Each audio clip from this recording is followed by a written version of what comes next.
aho guhomba imani wahitamo guhomba ibyiza by'isi n'ibirimo byose, akavungukira ka imani karuta ibyiza by'isi n'ibiyirimo byose. None ni gute umwemera ahitamo kwiyambura imani agakora icyaha, agasambana, akiyambura umwambaro w'ukwemera, kandi ukwemera agaciro gato cyane mu gaciro kagize ukwemera karuta isi ibyiza byayo n'ibirimo byose? Ni gute umwemera yakiyambura imani agasambana, kandi intumwa y'Imana Muhammad sallallahu alayhi wa sallam igira iti la yazni zani hina yazni wa huwa mu'min. Ntabwo asambana ngo asambane igihe asambana aba akiri umwemera. Inna haqiqata fawatul iman alladhi adna mithqala dharratin minhu khairu min ad-dunya wa ma fiha. Mu by'ukuri uguhomba nyakuri ni uguhomba imani gato gusa muri imani. Kubura gato muri imani birusha agaciro isi n'ibyiza byayo n'ibirimo byose. Fakayfa yas'a al-mu'min an yufawita imana. Ni gute umwemera yahitamo gutakaza ukwemera kwe? Bavandimwe b'Isilamu, mutekereze kuri iri jambo. اللهم حبب إلينا الإيمان وزينه في قلوبنا وكره إلينا الكفر والفسوق والإسيان واجعلنا من الراشدين. فلو علم المقدم على المعصية كم سيفوته من الخير والفضل لأحجم عنها. utera intambwe ajya mu byaha iyo aza kumenya ingabire n'ibyiza azahomba yakitandukanyije n'icyaha. wa min dhalika hirmanuhu min tamamil imani wa kamalihi.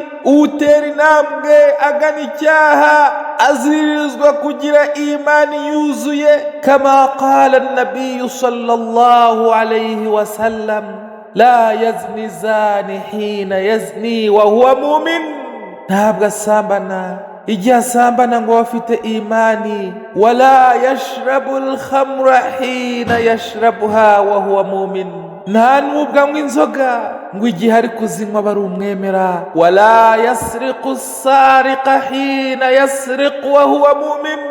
nta nubwo wiba igihe yiba aba ari umwemera. fahadha al-'aas بفعله لهذه الكبيرة قد حرم اسم الإيمان التام. uyu munyabyaha igihe akora ibyo byaha yamburwa izina ry'ukwemera kuzuye kuri we. wastahaqa an yusafa bi annahu mu'min fasiq.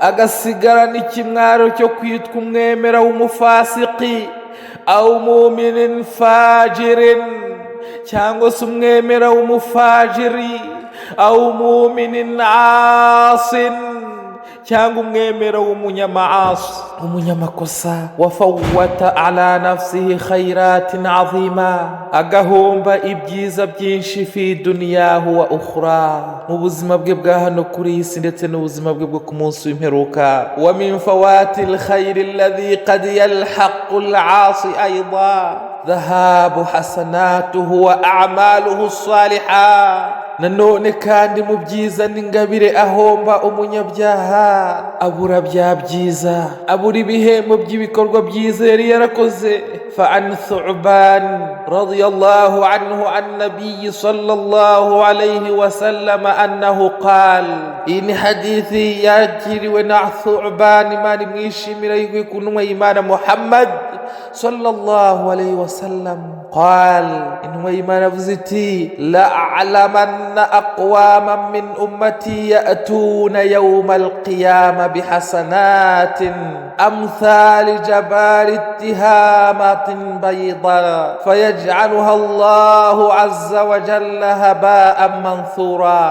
intumwa y'Imana Muhammadin sallallahu alayhi wa sallam yabwiye Thu'ban, Imana imwishimire, iti la a'lamanna aqwaman, nzabantu min ummati ya'tuna yawm al-qiyama, abantu mu muryango wanjye bazaza ku munsi w'imperuka bihasanatin amthali jabali tihamatin bayda, bazaba bafite ibyiza bakoze ku munsi w'imperuka bingana n'umusozi wa Tihama byera. Fayaj'aluha Allah azza wa jalla haba'an manthura, maze Allah subhanahu wa ta'ala, maze Allah azza wa jalla akabigira umuyonga, akabigira umukungu utumurwa na serwakira. Qala Thuban ya Rasulallah sifuhum lana, Thuban abwira umwe y'Imana ati ya Rasulallah tubwire abo bantu, jallihim lana alla nakuna minhum wa nahnu la na'lam, tubwire abo bantu tutazaba muri bo tutabizi. Qal ama innahum ikhwanukum, umwe y'Imana amubwira iti mu by'ukuri n'abavandimwe banyu. Amma innahum ikhwanukum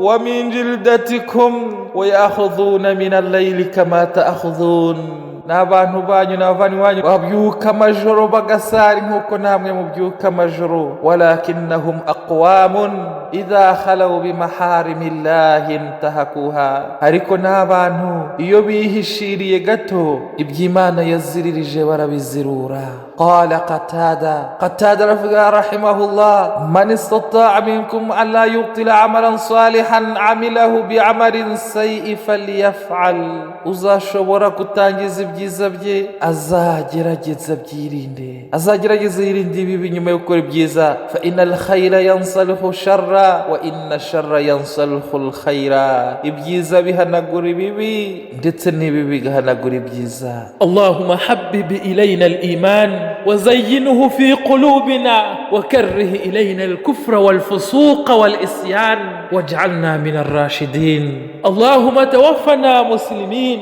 وأحينا مصلحين وألحقنا بالصالحين غير خزايا ولا مفتونين.